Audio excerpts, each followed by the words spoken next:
Le livre des secrets d'Hénoch. Ou de Hénoch. La Bible, écrit intertestamentaire édition Gallimard, 1987 notice.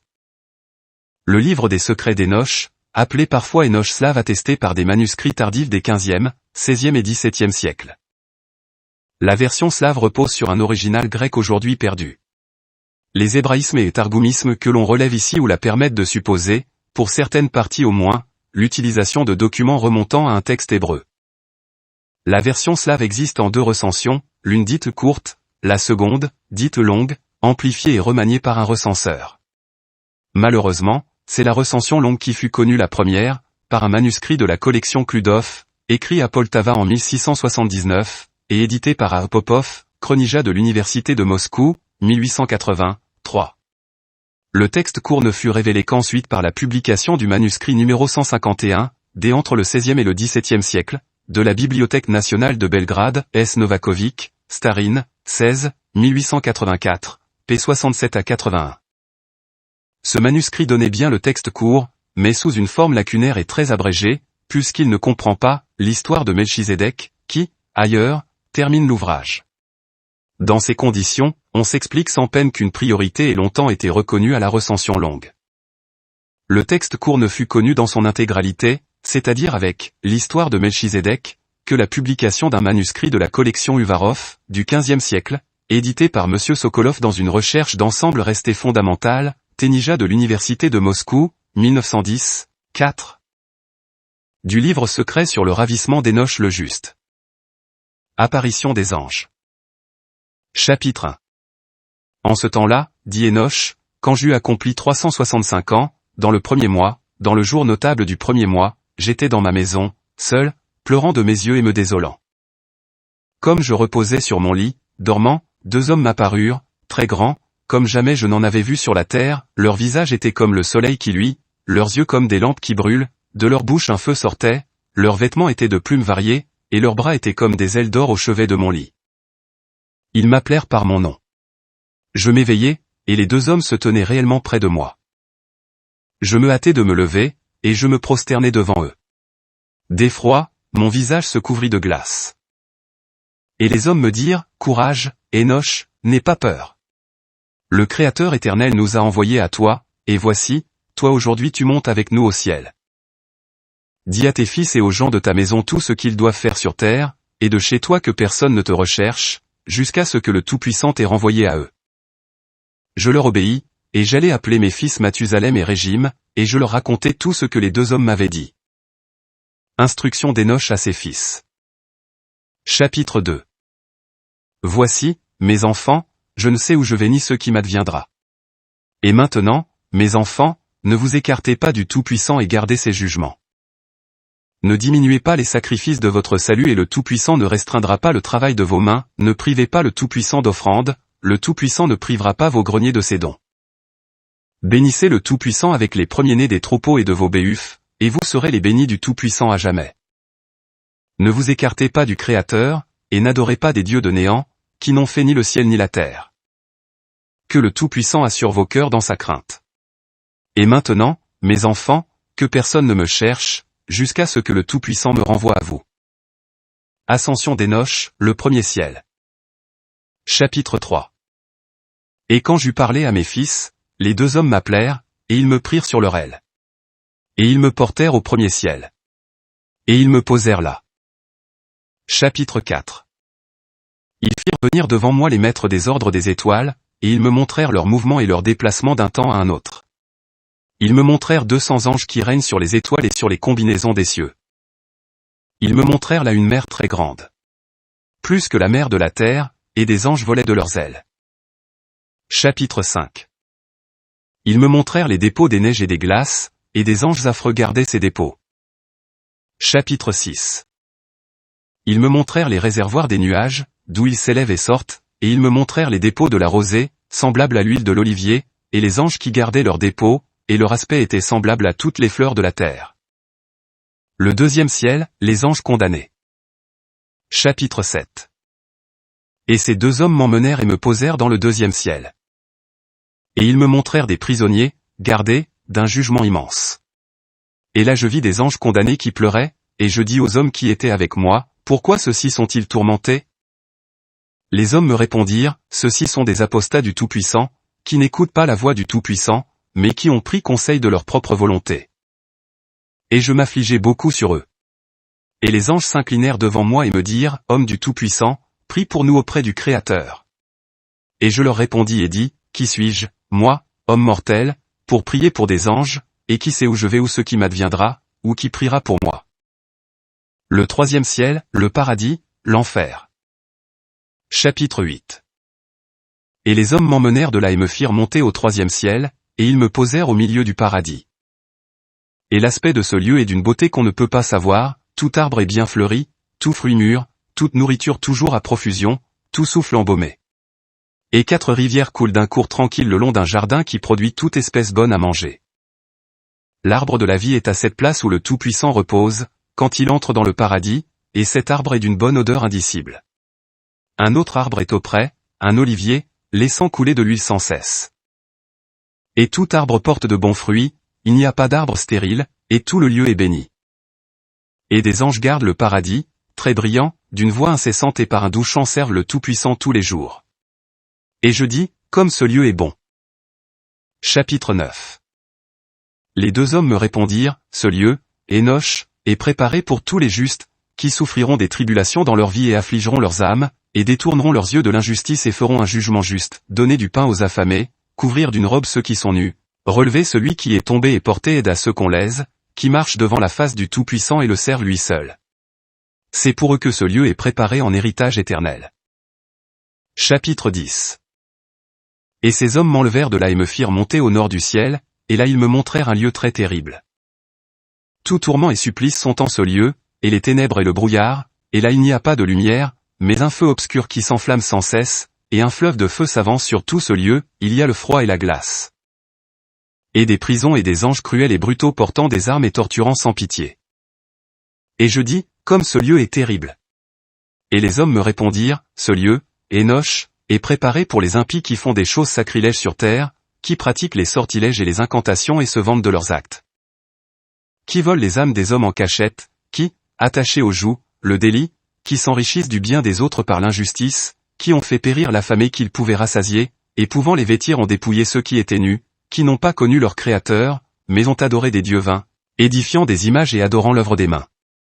C'est pour tous cela que ce lieu est préparé en héritage éternel. Le 4e ciel, le soleil et la lune. Chapitre 11.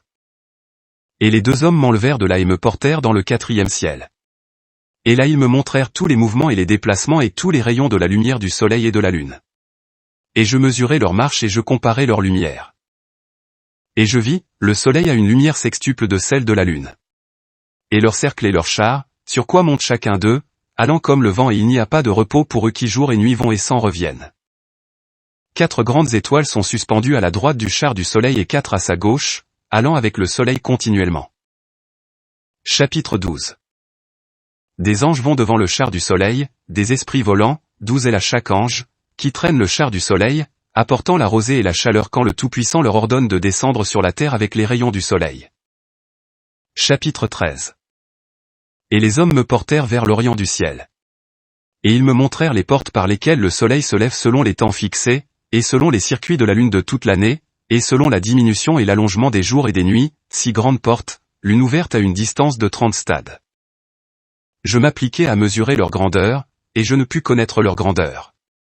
Par ces portes, par lesquelles il se lève, le soleil va au couchant. Par la première porte il sort pendant 42 jours, par la deuxième pendant 35 jours, par la troisième 35 jours, par la quatrième pendant 35 jours, par la cinquième pendant 35 jours, par la sixième pendant 42 jours.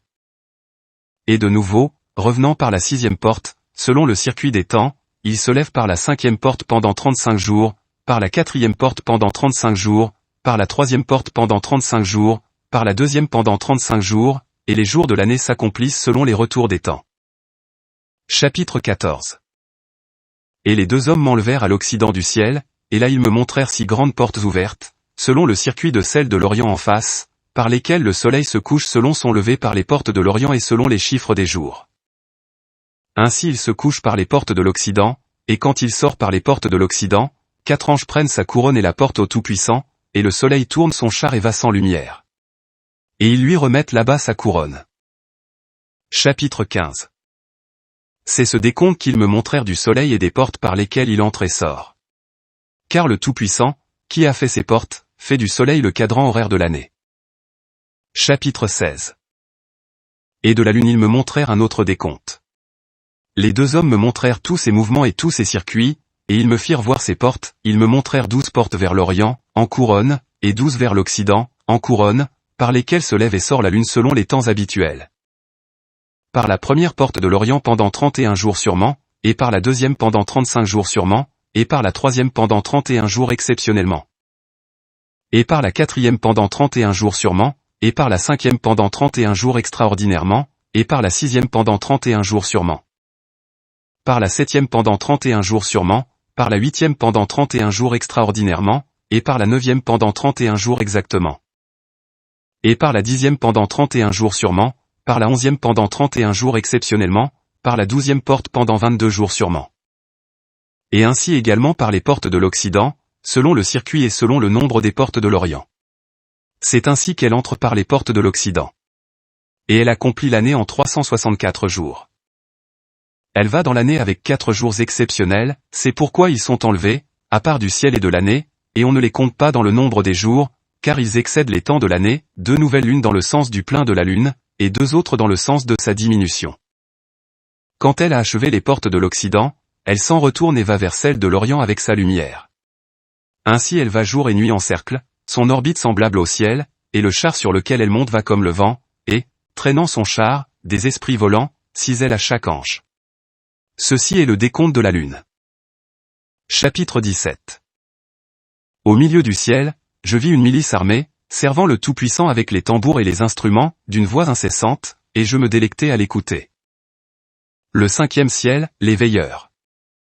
Chapitre 18. Et les deux hommes me prirent et me portèrent de là au cinquième ciel.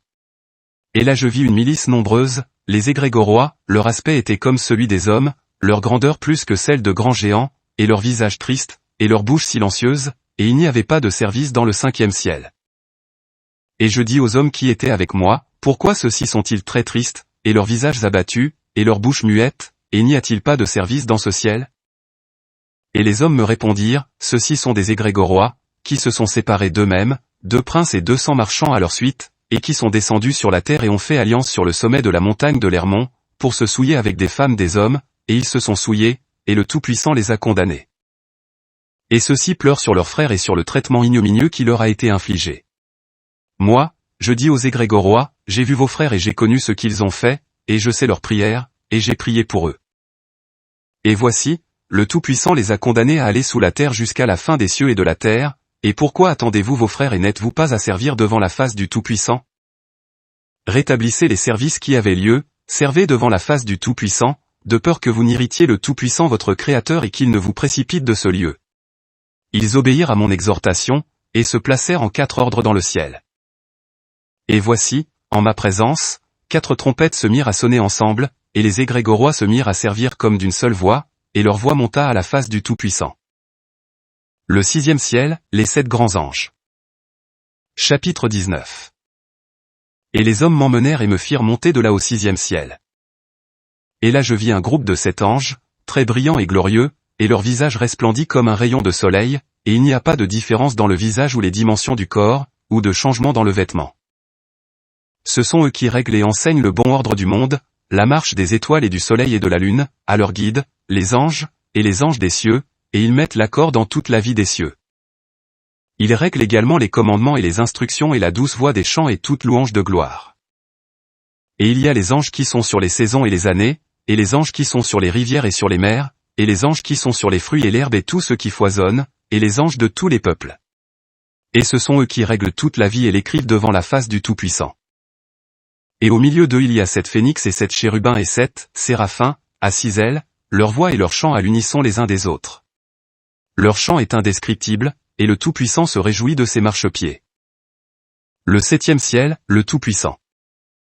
Chapitre 20. Et les 2 hommes m'enlevèrent et m'emportèrent de là dans le 7e ciel. Et je vis une grande lumière, et toutes les milices de feu des incorporels, des archanges, anges, et les ophanimes qui se dressaient, brillant, et j'eus peur et je tremblai. Et les deux hommes m'emmenèrent au milieu d'eux, et ils me dirent, Courage, Énoch, n'aie pas peur. Et ils me montrèrent de loin le Tout-Puissant assis sur son trône. Et toutes les milices du ciel, groupées par degrés, s'avançaient et s'inclinèrent devant le Tout-Puissant, et puis se retiraient et allaient à leur place, avec joie et allégresse, dans une lumière sans mesure. Chapitre 21. Et les glorieux le servaient, ne s'écartant pas de nuit ni ne se retirant de jour, debout devant la face du Tout-Puissant, faisant sa volonté. Et toute la milice des chérubins autour de son trône, ne s'en écartant pas, et les séraphins, à 6 ailes couvrant son trône, chantant devant la face du Tout-Puissant. Et tandis que je voyais tout cela, les deux hommes me quittèrent et je ne les vis plus. Et on me laissa à l'extrémité du ciel, seul, et j'eus peur et je tombai sur ma face. Et le Tout-Puissant m'envoya un de ses glorieux, Gabriel, qui me dit, Courage, Énoch, n'aie pas peur, lève-toi, viens avec moi, et tiens-toi devant la face du Tout-Puissant à jamais. Et je lui répondis et dis, Hélas, mon Seigneur, la peur fait que mon âme s'est retirée de moi, appelle à moi les deux hommes qui m'ont amené jusqu'à ce lieu, parce qu'en eux j'avais confiance, et avec eux j'irai devant la face du Tout-Puissant. Et Gabriel m'enleva, comme une feuille qu'enlève le vent, et il me traîna et me plaça devant la face du Tout-Puissant. Chapitre 22. Et je vis le Tout-Puissant, sa face puissante et très glorieuse et terrible. Qui suis-je, moi, pour dire l'étendue de l'essence du Tout-Puissant, et sa face puissante et très terrible, et le cœur de ses anges a beaucoup d'yeux et beaucoup de voix, et le très grand trône du Tout-Puissant fait sans l'œuvre des mains et les cœurs autour de lui des milices des chérubins et des séraphins, où son glorieux service qui ne se tait pas, immuable et indicible? Et je tombai face contre terre, et j'adorai le Créateur Tout-Puissant. Onction d'Énoch. Et le Tout-Puissant, de sa propre bouche, m'appela, Courage, Énoch, n'aie pas peur, lève-toi et tiens-toi devant ma face à jamais. Et Michel, le grand archange du Créateur, me releva et me conduisit devant la face du Tout-Puissant. Et le Tout-Puissant éprouva ses serviteurs et leur dit, que Énoch monte pour tenir devant ma face à jamais. Et les glorieux s'inclinèrent et dirent, qu'il monte. Le Tout-Puissant dit à Michel, prends Énoch, dépouille-le de ses vêtements terrestres, et oins-le de la bonne huile et revêt-le des vêtements de gloire. Et Michel me dépouilla de mes vêtements, et il m'oignit de la bonne huile, et l'aspect de l'huile dépassait celui d'une grande lumière, sa graisse était comme une rosée bienfaisante, son parfum comme de la myrrhe et elle resplendissait comme un rayon de soleil. Et je me regardai moi-même, et j'étais comme un des glorieux, et il n'y avait pas de différence d'aspect. Énoch écrit sous la dictée d'un ange. Et le Tout-Puissant appela Vreveil, un de ses archanges, qui était habile à écrire toutes les œuvres du Créateur. Et le Tout-Puissant dit à Vreveil, prends des livres des dépôts, et remets un calame à Énoch, et dicte-lui des livres. Et Vreveil se hâta de m'apporter des livres, et il me remit de sa main un calame. Chapitre 23. Et il me disait toutes les œuvres du ciel et de la terre et de la mer, et les marches et les vies de tous les éléments, et le changement des années et les marches et les modifications des jours, et les commandements et les instructions et la douce voix des chants, et les montées des nuages et les sorties des vents, et toute langue des chants de la milice armée. Et tout ce qu'il convient d'apprendre, Vreveil me l'exposa pendant 30 jours et 30 nuits, et sa bouche ne se tut pas de parler. Et moi, je ne me reposai pas pendant 30 jours et 30 nuits, écrivant tous les signes. Et quand j'eus fini, Vreveil me dit, assieds-toi, écris tout ce que je t'ai exposé. Et je m'assis, le double de 30 jours et 30 nuits, et j'écrivis tout exactement, et je composai 360 livres. La création du néant à l'être. Chapitre 24. Et le Tout-Puissant m'appela, et il me plaça à sa gauche, plus près que Gabriel, et j'adorai le Tout-Puissant. Et le Tout-Puissant me dit, tout ce que tu as vu, Énoch, ce qui est stable et ce qui se meut, c'est moi qui l'ai réalisé, et moi je t'expliquerai, du début avant que tout cela n'existât, tout ce que j'ai formé du néant à l'être et de l'invisible au visible. Même à mes anges, je n'ai pas expliqué mon secret, et je ne leur ai pas dit comment ils ont été formés, et ils n'ont pas connu ma création infinie et inconnaissable, et à toi je l'explique aujourd'hui. Avant que ne fussent toutes les choses visibles, la lumière s'ouvrit, et moi, au milieu de la lumière, je parcourais l'espace comme un des invisibles, comme le soleil le parcourt de l'Orient à l'Occident et de l'Occident à l'Orient. Le soleil trouvera le repos, mais moi, je ne trouvais pas de repos, parce que tout était sans forme. Adoël. Ayant médité d'établir un fondement pour faire une création visible. Chapitre 25. J'ordonnai dans les profondeurs que monta, visible, une des choses invisibles. Adoël sortit, extrêmement grand, et je le considérai, et voici qu'il avait dans son ventre le grand siècle. Et je lui dis, délivre-moi, Adoël, et que soit visible tout ce qui naît de toi. Et il se délivra, et le grand siècle sortit de lui, qui ainsi portait toute la création que moi, je voulais faire. Et je vis que c'était bon, et je m'établis un trône, et je m'y assis. À la lumière, je dis, monte, toi, plus haut, et affermis-toi, et sois le fondement des choses d'en haut. Et il n'y a par-dessus la lumière rien d'autre. Arushaz. Chapitre 26. Et je regardai, me dressant de mon trône, et j'appelai une seconde fois dans les profondeurs, et je dis, que sorte de l'invisible, visible, une chose ferme. Et Arushaz sortit, dur, lourd et noir extrêmement. Et je vis qu'il convenait, et je lui dis, descends, toi, en bas, et affermis-toi, et sois le fondement des choses d'en bas. Et il descendit et s'affermit, et il fut le fondement des choses inférieures. Et il n'y a sous les ténèbres rien d'autre. Création de l'abîme, de la terre et du firmament. Chapitre 27. Entourant les terres de lumière, je l'épaissis et l'étendis au-dessus des ténèbres. Chapitre 28. Et des eaux j'affermis de grandes pierres, et j'ordonnai au brouillard de l'abîme de se sécher sur la terre ferme, et je nommai abîme ce qui retomba. Je rassemblai la mer en un seul lieu et la liai d'un joug, j'établis entre la terre et la mer une limite éternelle, et elle ne sera pas rompue par les eaux. Je fixai le firmament et en posai le fondement au-dessus des eaux. Création des anges. Chapitre 29. Pour toute la milice céleste, je formai le soleil de la grande lumière et je le plaçai au ciel pour qu'il brille sur la terre. Des pierres, je fis jaillir un grand feu, et du feu je fis toute la milice des incorporels et toute la milice des étoiles, et les chérubins et les séraphins et les ophanimes, tout cela je le fis jaillir du feu. Création des plantes et des animaux. Chapitre 30. À la terre, j'ordonnai de faire croître tout arbre et tout fruit et toute herbe à céréales et toute semence qui se sème, avant de faire des âmes vivantes, je leur avais préparé la nourriture. À la mer, je commandai d'engendrer ces poissons et tout reptile rampant sur la terre et tout oiseau volant. Quand j'eus tout achevé, je commandai à ma sagesse de faire l'homme. Sagesse et pensée de Tout-Puissant dans la création. Chapitre 33. Maintenant, Enoch, tout ce que je t'ai expliqué, et tout ce que tu as vu dans les cieux, et tout ce que tu as vu sur la terre, et tout ce que tu as écrit dans tes livres, c'est par ma sagesse que j'ai combiné de faire cela. Je l'ai fait depuis le fondement du bas jusqu'à celui du haut et jusqu'à leur extrémité, il n'y a pas de conseiller ni de continuateur, c'est moi seul, éternel, sans œuvre des mains. Ma pensée immuable est mon conseiller et ma parole est acte, et mes yeux contemplent tout, tout tient si j'y porte mon regard, mais si je détourne ma face, alors tout se détruit. Applique ton esprit, Enoch, et connais celui qui te parle. Et prends les livres que tu as écrits, et je te donne sommeil et rasouille qui t'ont fait monter vers moi, et descends sur la terre et explique à tes fils tout ce que je t'ai dit et tout ce que tu as vu depuis le ciel inférieur jusqu'à mon trône, toutes les milices, c'est moi qui les ai faites, il n'y en a pas qui s'opposent à moi ou ne se soumettent pas, et tous se soumettent à mon pouvoir monarchique et servent ma seule puissance. Transmettre les livres d'Enoch. Et remets-leur les livres écrits de ta main, ils les liront et ils connaîtront le Créateur de toutes choses, et ils comprendront eux aussi qu'il n'y en a pas d'autre en dehors de moi. Et ils distribueront les livres écrits de ta main à leurs enfants, et les enfants à leurs enfants, et de parents à parents, et de génération à génération. Car je te donnerai, Enoch, un intercesseur, mon archistratège Michel, parce que l'écrit de ta main et l'écrit de la main de tes pères, Adam et Seth, ne seront pas détruits jusqu'au dernier siècle. Car moi, j'ai ordonné à mes anges Arioch et Marioch, que j'ai établis sur la terre pour la garder et commander aux choses temporelles, de préserver l'écrit de la main de tes pères, pour qu'ils ne périssent pas dans le déluge futur que je ferai venir dans la race. La malice des hommes, cause du déluge. Chapitre 34.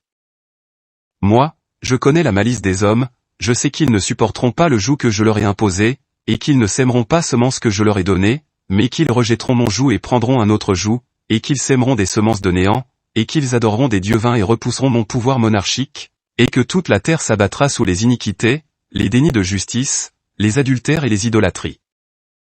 Alors j'amènerai le déluge sur la terre, et la terre elle-même s'abîmera en un grand bourbier.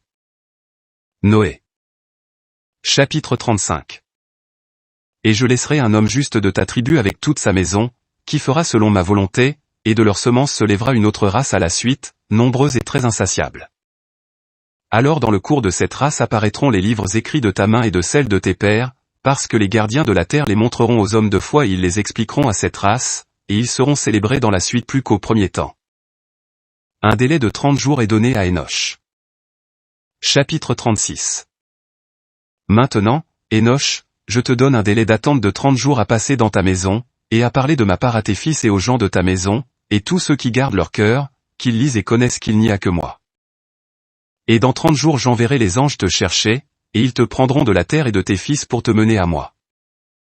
Car un lieu t'est préparé, et toi, tu seras devant ma face désormais et à jamais, et tu seras celui qui connaît mes secrets, et tu seras le scribe de mes serviteurs, parce que tu écriras toutes les œuvres de la terre et de ce qui est sur la terre et dans les cieux, et tu me seras en témoignage du jugement du grand siècle.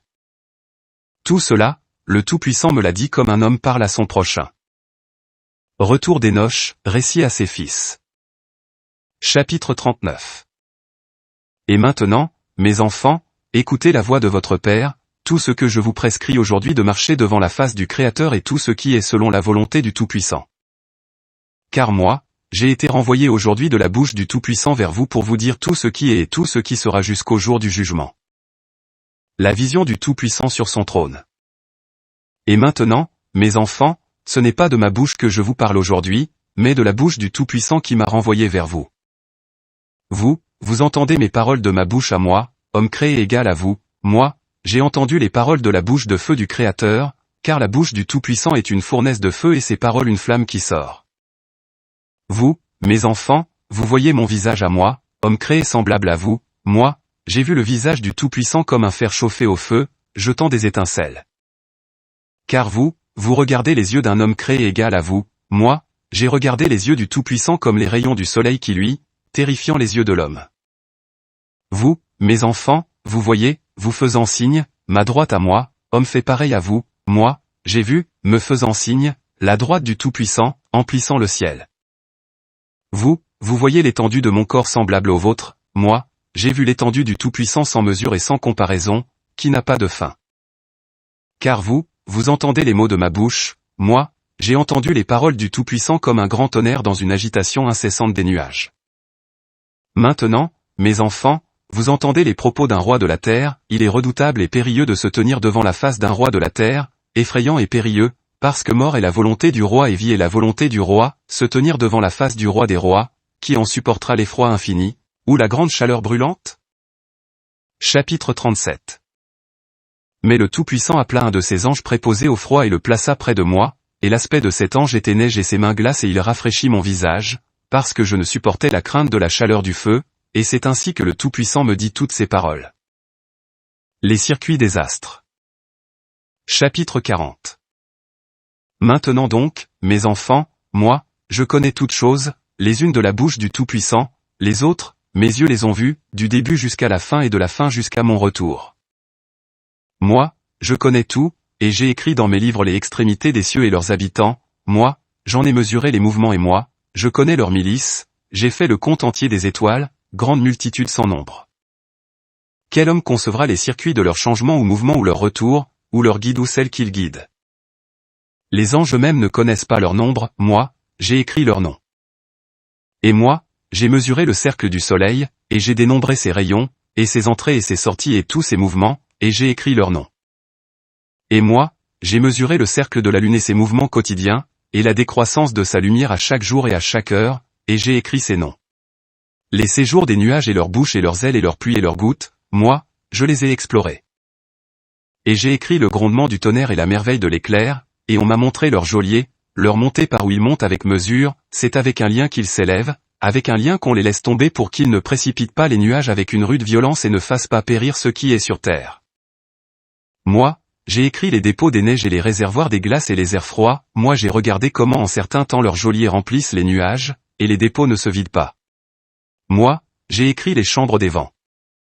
Moi, j'ai observé et j'ai vu comment leurs gardiens apportent des balances et des mesures, d'abord ils les mettent sur la balance, ensuite dans la mesure, et c'est à la mesure qu'ils les lâchent sur toute la terre, pour que d'un souffle rude ils n'ébranlent pas la terre. L'enfer. De là on m'emmena et je vins au lieu du jugement, et je vis l'enfer ouvert, et là je vis une certaine plaine, comme une prison, un jugement immense. Et je descendis, et j'écrivis tous les jugements des jugés, et je connus toutes leurs demandes. Chapitre 41.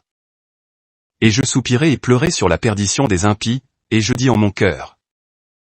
Heureux qui n'est pas né ou qui, étant né, n'a pas péché devant la face du Tout-Puissant, pour qu'il ne vienne pas en ce lieu et ne porte pas le joug de ce lieu.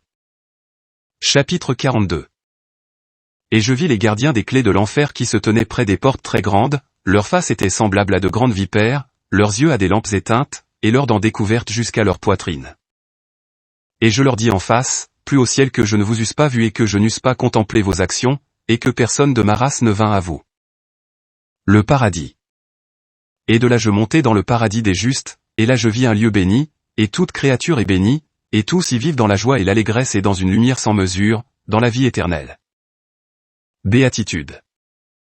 Alors je dis, mes enfants, et maintenant je le dis à vous, heureux qui craint le nom du Tout-Puissant et qui servira sans cesse devant sa face et réglera les dons, offrandes de vie, et vivra sa vie et mourra. Heureux qui fera un jugement juste, vêtira d'une robe l'homme nu et donnera du pain à l'affamé. Heureux qui jugera un jugement juste pour l'orphelin et la veuve et qui portera aide à toute victime de l'injustice. Heureux qui s'écarte de la voie du changement et marche dans les voies droites. Heureux qui sème les semences de justice, car il les moissonnera au sextuple. Heureux en qui est la vérité, et qui dit la vérité à son prochain. Heureux qui a sur les lèvres la piété et la douceur. Heureux qui comprendra les œuvres du Tout-Puissant et le glorifiera, et à cause de ses œuvres connaîtra l'artisan. Le déterminisme astral. Chapitre 43.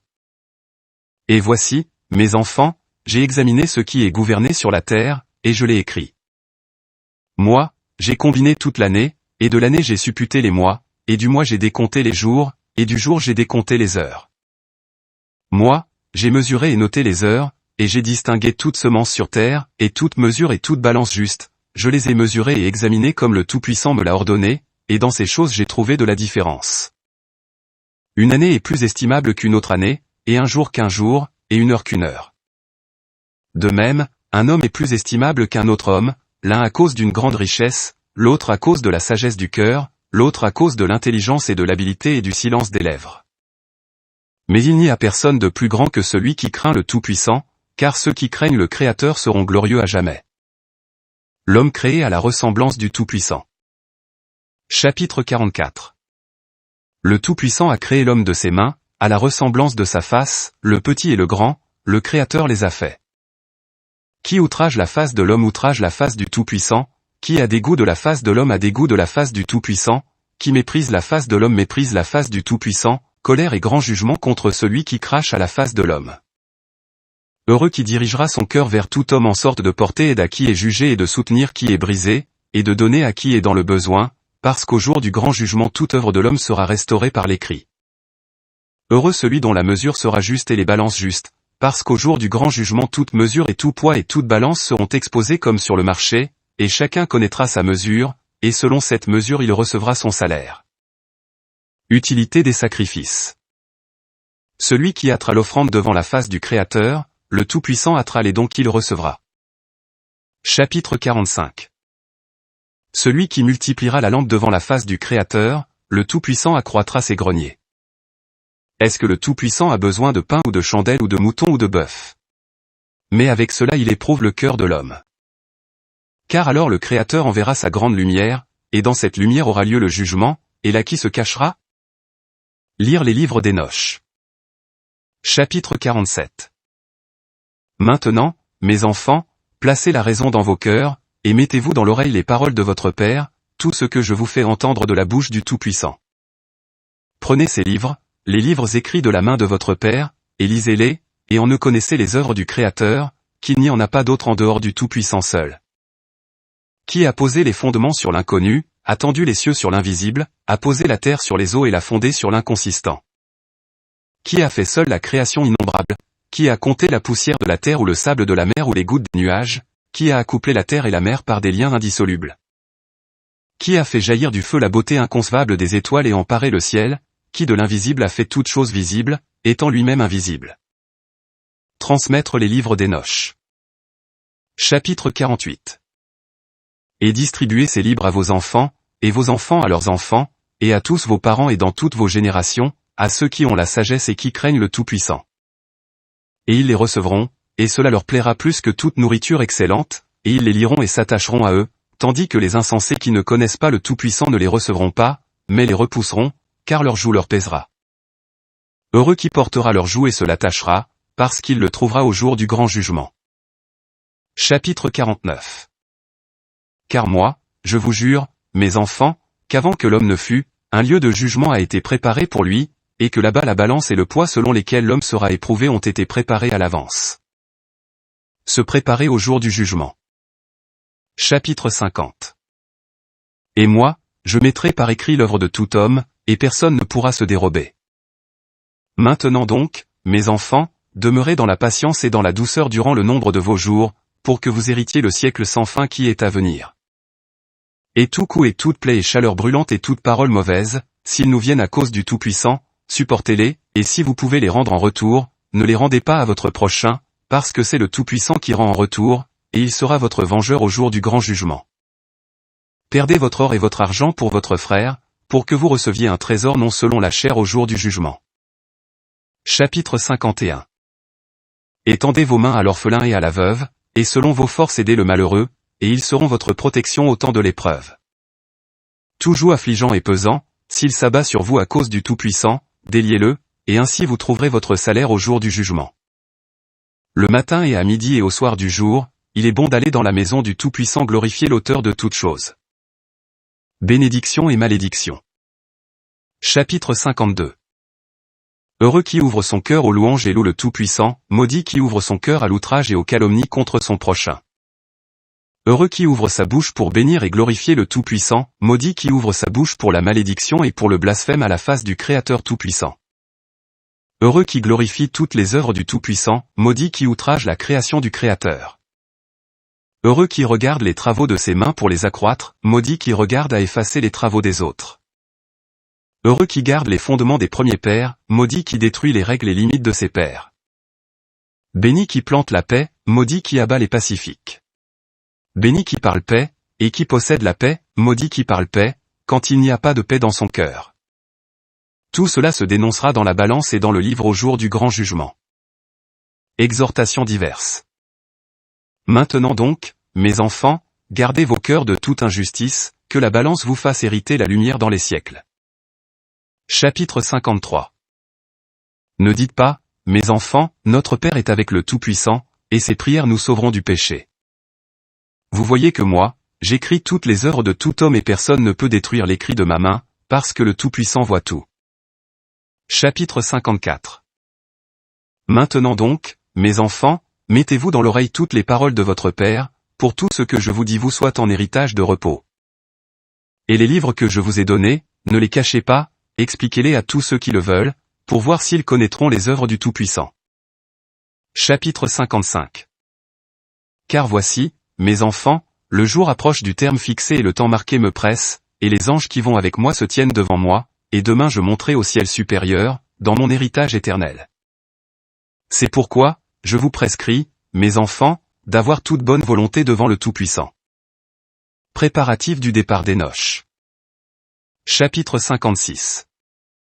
Mathusalem répondit à son père Hénoch, « Qu'est-ce qui plaît à tes yeux, Père, que nous te préparions à manger, pour que tu bénisses nos maisons et tes fils et tous les gens de ta maison. Tu glorifieras ton peuple, et ainsi ensuite tu partiras. » Hénoch répondit à son fils et dit, « Écoute, mon enfant, depuis que le Tout-Puissant m'a oint de l'huile de sa gloire, il n'y a pas eu de nourriture en moi, et la nourriture ne me plaît pas, et je n'ai pas envie de nourriture terrestre. » Chapitre 57. Mais appelle tes frères et tous les gens de notre maison et les anciens du peuple, pour que je leur parle et que je parte. Et Mathusalem se hâta d'appeler ses frères Régim et Harim et Achazouchan et Charmion et tous les anciens du peuple, et il les amena devant son père Hénoch et ils s'inclinèrent devant lui. Et Hénoch les accueillirent et les bénirent, et il leur répondit en disant. Nouvelles exhortations, avoir pitié des animaux. Chapitre 58. Écoutez, mes enfants. Dans les jours de notre père Adam, le Tout-Puissant descendit sur la terre pour la visiter, et toute sa création qu'il avait faite lui-même. Et le Tout-Puissant appela toutes les bêtes de la terre et tous les reptiles de la terre et tous les oiseaux ailés, et il les amena devant notre père Adam pour qu'il leur donnât des noms à tous sur la terre. Et le Tout-Puissant les laissa auprès de lui, et il les lui soumit tous et en fit ses inférieurs. En second lieu, il les rendit également muets, en vue de toute soumission et obéissance à l'homme. Car il fit l'homme maître de tous ses biens, sur eux, il n'y aura pas de jugement pour toute âme vivante, mais pour l'homme seul. Pour toutes les âmes des bêtes, il y a dans le grand siècle un seul lieu et un seul parcelle, un seul pacage.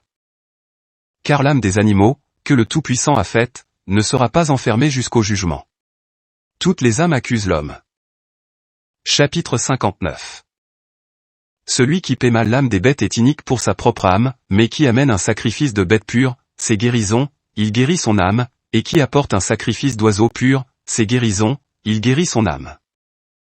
Liez les 4 pattes des animaux pour le sacrifice. Et tout ce que vous avez pour la nourriture liez-le aux 4 pattes, c'est guérison, vous guérissez votre âme, qui met à mort une bête quelconque sans la lier, c'est loi mauvaise, il est inique pour sa propre âme. Qui fait du mal à une bête en secret, c'est loi mauvaise, il est inique pour sa propre âme. Ne pas faire preuve de malveillance. Chapitre 60. Qui fait du mal à une âme d'homme fait tort à sa propre âme, et il n'y a pas pour lui de guérison à jamais. Qui pousse un homme dans un filet s'y prend lui-même, il n'y a pas pour lui de guérison à jamais, et qui pousse un homme à la condamnation, sa condamnation ne manquera pas à jamais. Chapitre 61. Maintenant donc, mes enfants, gardez vos cœurs de toute injustice que le Tout-Puissant a en aversion, et surtout à l'égard de toute âme vivante, de toute celle que le Tout-Puissant a créée. Ce qu'un homme demande au Créateur Tout-Puissant pour son âme, qu'ainsi il le fasse pour toute âme vivante. Car dans le grand siècle beaucoup de retraites sont préparées pour l'homme, des demeures très bonnes, des demeures mauvaises sans nombre. Heureux celui qui s'en va dans les bonnes demeures, car les mauvaises ne sont pas un lieu de séjour. Offrir les sacrifices et faire la charité de bon cœur. Et un homme, quand il s'engage dans son cœur à apporter un don devant le Tout-Puissant, et que ses mains ne le font pas, alors le Tout-Puissant détourne le travail de ses mains, et il n'en obtient rien, si ses mains le font, et que son cœur murmure et ne cesse pas d'en souffrir, le murmure est sans profit. Chapitre 62. Heureux l'homme qui dans sa constance apporte le don devant le Tout-Puissant, parce qu'il trouvera rétribution. Et un homme, quand sa bouche fixe un temps pour apporter un don devant le Tout-Puissant, et qu'il le fait, trouvera alors rétribution, mais s'il laisse passer le temps fixé pour accomplir sa parole, son repentir n'est pas agréé, parce que tout retard fait scandale. Chapitre 63. Et un homme, quand il couvrit celui qui est nu et donne le pain à l'affamé, trouvera rétribution, mais si son cœur murmure, alors il perd tout et n'obtient rien.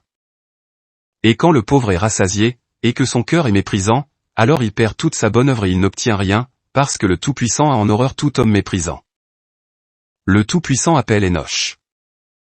Chapitre 64. Et quand Énoch eut parlé à ses enfants et aux princes du peuple, voici que tout son peuple et tous ses voisins entendirent que le Tout-Puissant appelait Énoch. Et ils se concertèrent et dirent, allons saluer Énoch.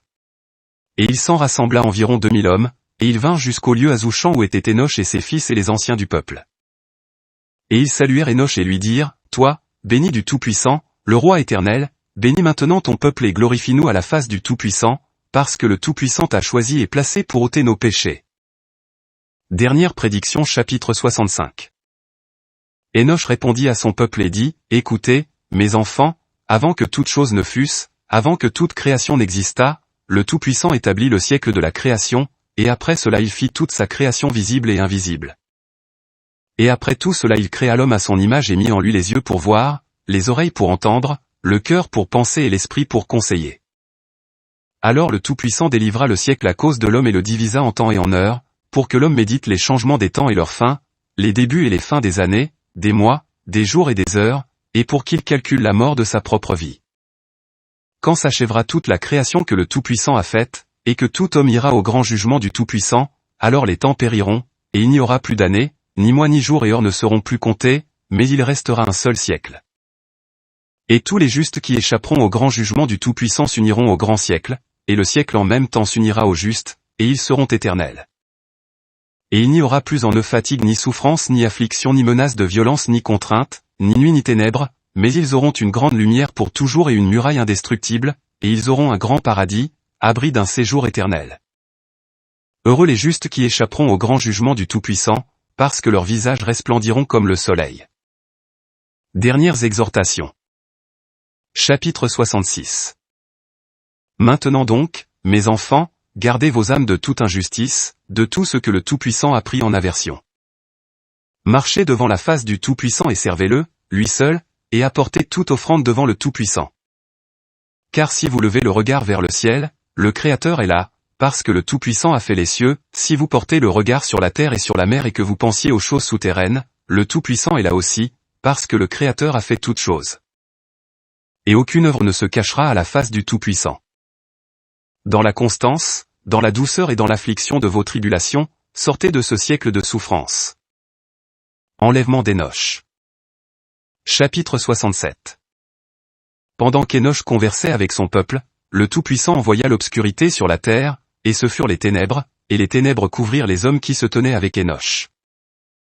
Et les anges se hâtèrent de prendre Énoch et de le faire monter au ciel supérieur, et le Tout-Puissant l'accueillit et le plaça devant sa face à jamais.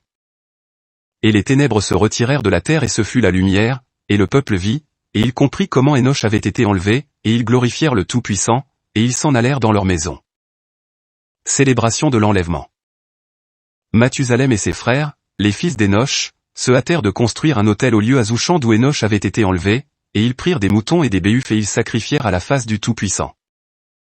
Et ils convoquèrent tout le peuple venu avec eux à la réjouissance, et le peuple apporta des dons aux fils d'Énoch, et ils célébrèrent une fête joyeuse pendant 3 jours. Mathusalem devient prêtre du peuple. Chapitre 68. Et le 3e jour, au temps du soir, les anciens du peuple parlèrent à Mathusalem et lui dirent, « Viens et tiens-toi devant le Tout-Puissant et devant ton peuple et devant l'autel du Tout-Puissant, et tu seras glorifié parmi ton peuple. » Et Mathusalem répondit à son peuple, « Oh, le Très-Haut, le Tout-Puissant de mon père Énoch, c'est lui-même qui élèvera un prêtre sur son peuple. » Le peuple attendit toute cette nuit-là au lieu Azouchan, et Mathusalem resta près de l'autel et pria le Tout-Puissant, et il dit, « Tout-Puissant de tout le siècle, qui est l'unique, qui as élu notre père Énoch, toi, Tout-Puissant, fais connaître un prêtre pour ton peuple, et donne au cœur l'intelligence de craindre ta gloire et de tout faire selon ta volonté. » Et Mathusalem s'endormit, et le Tout-Puissant lui apparut la nuit dans une vision, et il lui dit, « Écoute, Mathusalem, je suis le Créateur, le Tout-Puissant de ton père Énoch, écoute la voix de ton peuple, et tiens-toi devant lui et devant mon autel, et je te glorifierai à la face de ce peuple, mon peuple, pendant tous les jours de ta vie. » Et Mathusalem se leva de son sommeil et bénit celui qui s'était manifesté à lui. Et les anciens du peuple vinrent au matin auprès de Mathusalem, et le Créateur Tout-Puissant disposa le cœur de Mathusalem à écouter la voix du peuple, et il leur dit, « Le Tout-Puissant notre Créateur, qu'il fasse sur ce peuple, son peuple, ce qui est bien à ses yeux. » Et Sarsan et Charmi et Zara et les anciens du peuple se hâtèrent de vêtir Mathusalem d'un vêtement de soie, et ils lui mirent sur la tête une couronne brillante. Et le peuple se hâta d'amener moutons et béhufs et des oiseaux, le tout exactement choisi, pour que Mathusalem sacrifiât à la face du Tout-Puissant et devant le peuple. Et Mathusalem monta à l'autel du Tout-Puissant, comme l'étoile du matin qui monte, et tout le peuple venait à sa suite. Et Mathusalem se tint à l'autel et tout le peuple autour de l'autel.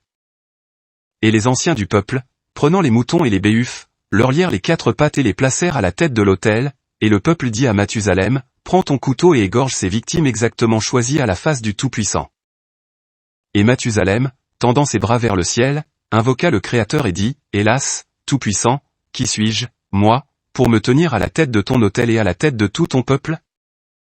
Maintenant, Tout-Puissant, jette les yeux sur ton serviteur et sur tout ton peuple et sur tout ce qui a été recherché avec soin, et accorde la grâce à ton serviteur à la face de ce peuple, pour qu'il comprenne que c'est toi qui as ordonné un prêtre pour ton peuple. » Et voici, pendant que Mathusalem priait, l'autel fut secoué, et le couteau se dressa de l'autel et sauta dans les mains de Mathusalem à la face de tout le peuple.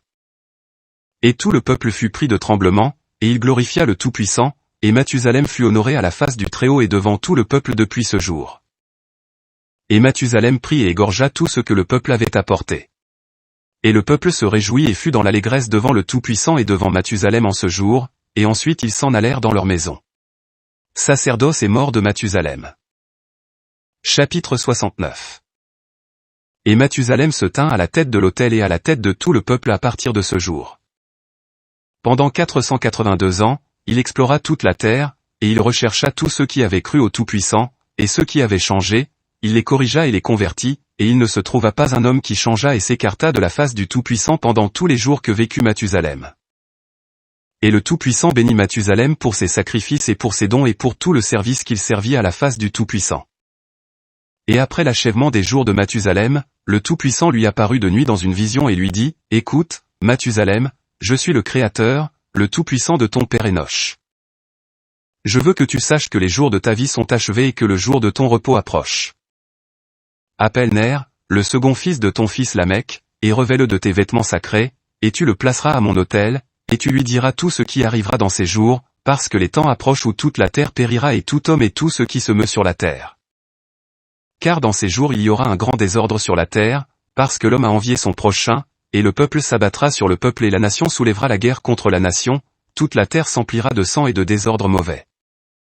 De plus, ils abandonneront leur Créateur et adoreront ce qui est fixé dans le ciel et ce qui marche sur la terre et les vagues de la mer, et l'adversaire se glorifiera et se réjouira de leurs actes pour mon affliction. Toute la terre changera son ordre, et tout fruit et toute herbe changeront leur temps, car ils attendront le temps de la destruction. Et toutes les nations changeront sur la terre pour mon affliction.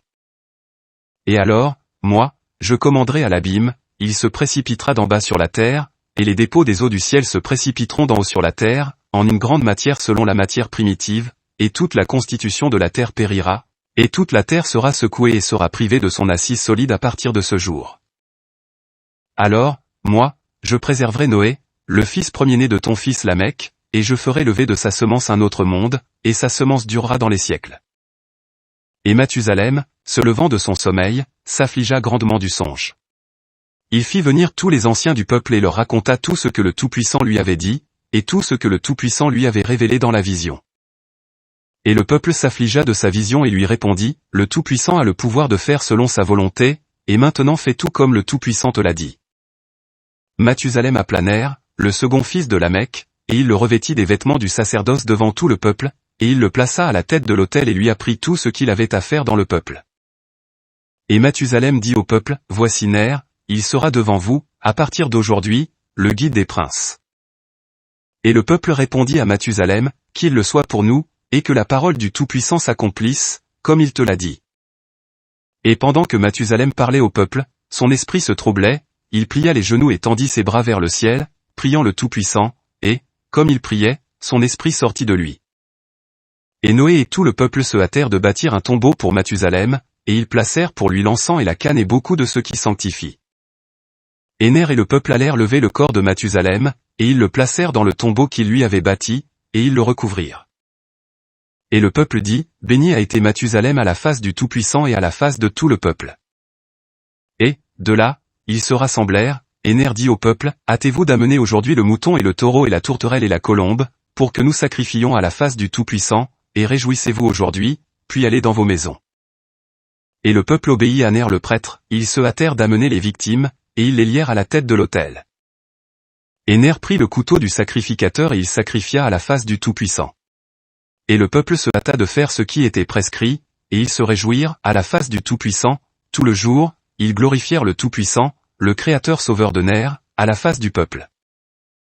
À partir de ce jour ce fut la paix et l'ordre sur toute la terre dans les jours de Ner, pendant 202 ans. Et après cela le peuple changea en s'écartant du Tout-Puissant, et ils commencèrent à être envieux les uns des autres et le peuple s'agitait contre le peuple, et la nation se levait en guerre contre la nation, et il y eut un grand trouble. Et Ner le prêtre l'entendit et s'en affligea grandement, et il dit dans son cœur, « Le temps est déjà proche des paroles que le Tout-Puissant a dites à Mathusalem, le père de mon père. » Naissance miraculeuse de Melchizedek. Chapitre 70. Et la femme de Ner, Sophonyme, stérile et qui n'avait pas donné d'enfant à Ner, Sophonyme était au temps de la vieillesse et au jour de la mort, et elle conçut dans son ventre. Or Ner le prêtre n'avait pas dormi avec elle depuis le jour où le Tout-Puissant l'avait placée à la face du peuple. Sophonyme eut honte et se cacha tous les jours, et personne du peuple ne le sut. Et elle était dans les jours de l'enfantement, et Ner se souvint de sa femme et l'appela à lui dans sa maison pour converser avec elle. Et Sophonyme alla auprès de son mari, et voici, elle était enceinte au temps de l'enfantement. Et, la voyant, Ner eut grande honte d'elle, et il lui dit, « Pourquoi as-tu fait cela, femme, et m'as-tu fait honte devant tout le peuple? Et maintenant, écarte-toi de moi, va où tu as conçu la honte de ton ventre, pour que je ne souille pas mes mains sur toi et que je ne pêche pas devant le Tout-Puissant. » Et Sophonyme répondit à son mari et lui dit, « Voici, mon Créateur, le temps de ma vieillesse, et il n'y a pas eu en moi d'ardeur de jeunesse et je ne sais pas comment a été conçue l'indécence de mon ventre. » Ner ne la crut pas, et Ner lui dit une seconde fois, « Écartez-toi de moi, de peur que je ne te frappe et que je ne pêche devant le Tout-Puissant. » Et il arriva, comme Ner parlait à sa femme, que Sophonim tomba aux pieds de Ner et mourut. Et Ner s'affligea grandement et dit dans son cœur, « Est-ce de ma parole que cela lui est arrivé? Et maintenant miséricordieux est le Créateur éternel, puisque ma main n'a pas été sur elle. » Et l'archange Gabriel apparut à Ner et lui dit, « Ne pense pas que ta femme Sophonim soit morte à cause d'une faute.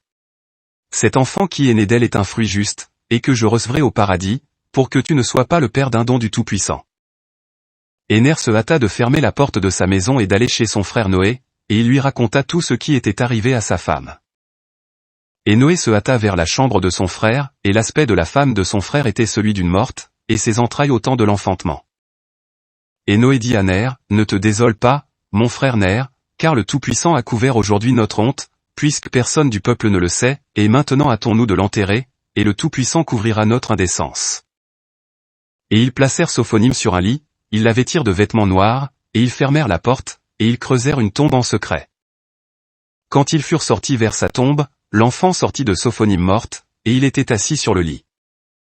Et Noé et Ner s'effrayèrent fort, car l'enfant était achevé de corps, il parlait par sa bouche et bénissait le Tout-Puissant. Noé et Ner l'examinèrent, et ils dirent, « Ceci est du Tout-Puissant, mon frère. » Et voici, le sceau du sacerdoce était sur sa poitrine, et glorieux d'aspect.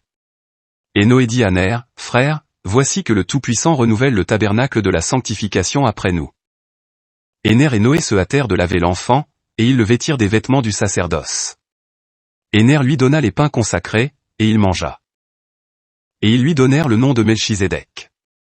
Et Noé et Ner prirent le corps de Sophonim, ils lui enlevèrent les vêtements noirs, ils lavèrent son corps et la vêtirent de vêtements brillants et choisis.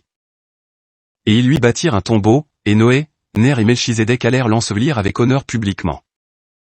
Et Noé dit à son frère, « Garde l'enfant dans le secret jusqu'au moment favorable, parce que le peuple est devenu méchant sur toute la terre, et s'ils le voient de quelque façon, ils le feront mourir. » Et Noé s'en alla à sa demeure. Et voici toutes les iniquités se multiplièrent sur toute la terre dans les jours de Ner. Et Ner s'affligeait bien plus au sujet de l'enfant, et disait, « Que ferai-je de lui ?» Et tendant ses bras vers le ciel, il invoqua le Tout-Puissant et dit, « Hélas, Tout-Puissant éternel, toutes les iniquités se sont multipliées sur la terre dans nos jours et moi, je connais que notre fin est proche. Et maintenant, Tout-Puissant, quelle est la vision de cet enfant et quel est son destin, ou que ferai-je de lui pour qu'il ne soit pas retenu avec nous dans cette destruction ?» Le Tout-Puissant entendit Ner, il lui apparut la nuit dans une vision, et il lui dit, « Voici que déjà, Ner, la perdition est devenue grande sur la terre, je ne la souffrirai plus et ne la supporterai plus. Voici, je pense, moi, faire tomber bientôt une grande destruction sur la terre. Mais pour l'enfant ne t'afflige pas, Ner, parce que j'enverrai dans peu de temps mon archistratège Michel, et il prendra l'enfant et le placera dans le paradis de l'Éden. Il ne périra pas avec ceux qui doivent périr, et moi, je l'ai montré, et il sera mon prêtre des prêtres, à jamais Melchizedek et je le sanctifierai, et je le changerai en un grand peuple qui me sanctifiera. » Et Ner, se levant de son songe, bénit le Tout-Puissant qui s'était manifesté à lui, et dit, « Bénis le Tout-Puissant, le Créateur de nos pères, qui n'a pas donné le blâme à mon sacerdoce dans le sacerdoce de mes pères, parce que ta parole a créé un grand prêtre dans la matrice de Sophonim, ma femme. Car je n'avais pas de descendance, et cet enfant me tiendra lieu de descendance, et il deviendra comme mon fils, et tu le compteras au nombre de tes serviteurs, de Soufi et Onok et Rouzi et Milam et Serouch et Arouzan, Nel, et Enoch et Mathusalem et ton serviteur Ner, et Melchizedek sera la tête des prêtres dans une autre race. Je sais en effet que cette race-ci finira dans la confusion et que tous périront, et Noé, mon frère, sera conservé en ce jour pour la plantation et de sa race se lèvera un peuple nombreux, et Melchizedek deviendra la tête des prêtres dans un peuple que sert ton pouvoir monarchique, tout-puissant. Enlèvement de Melchizedek au paradis. Chapitre 71. Et il advient, quand l'enfant eut achevé 40 jours dans la demeure de Ner, que le Tout-Puissant dit à Michel, descends sur la terre auprès de Ner le prêtre, et prends l'enfant Melchizedek qui est avec lui et place-le en garde dans le paradis de l'Éden. Car déjà le temps approche, et moi, je vais lâcher toutes les eaux sur la terre, et tout ce qui est sur la terre périra, et je le restaurerai en une autre race, et Melchizedek sera la tête des prêtres dans cette race. Et Michel se hâta de descendre en volant de nuit. Et Ner dormait sur son lit la nuit, et Michel lui apparut et lui dit, ainsi parle le Tout-Puissant à Ner, remets-moi l'enfant que je t'ai confié. Et Ner ne reconnut pas celui qui lui parlait, et son cœur était troublé. Est-ce que, dit-il, le peuple a été informé de l'enfant et le prendra et le tuera? Car le cœur du peuple est devenu pervers devant la face du Tout-Puissant. Et il répondit à Michel et dit, il n'y a pas d'enfant chez moi, et je ne connais pas celui qui me parle. Et Michel lui répondit, n'aie pas peur, Ner, je suis l'archange du Tout-Puissant. Le Tout-Puissant m'a envoyé, et voici, je prendrai ton enfant aujourd'hui et j'irai avec lui le placer dans le paradis de l'Éden. Et Ner se souvint du premier songe, et il eut foi en Michel et lui répondit, béni est le Tout-Puissant qui t'a envoyé aujourd'hui à moi, et maintenant bénis ton serviteur Ner, et prends l'enfant et fais de lui tout ce qui t'a été dit. Et Michel prit l'enfant Melchizedek en cette nuit sur ses ailes, et il le plaça dans le paradis de l'Éden. Et Ner se leva au matin et il alla dans l'abri, et il ne trouva pas l'enfant. Et ce fut pour Ner une grande joie et un grand chagrin, parce que l'enfant lui tenait lieu de fils.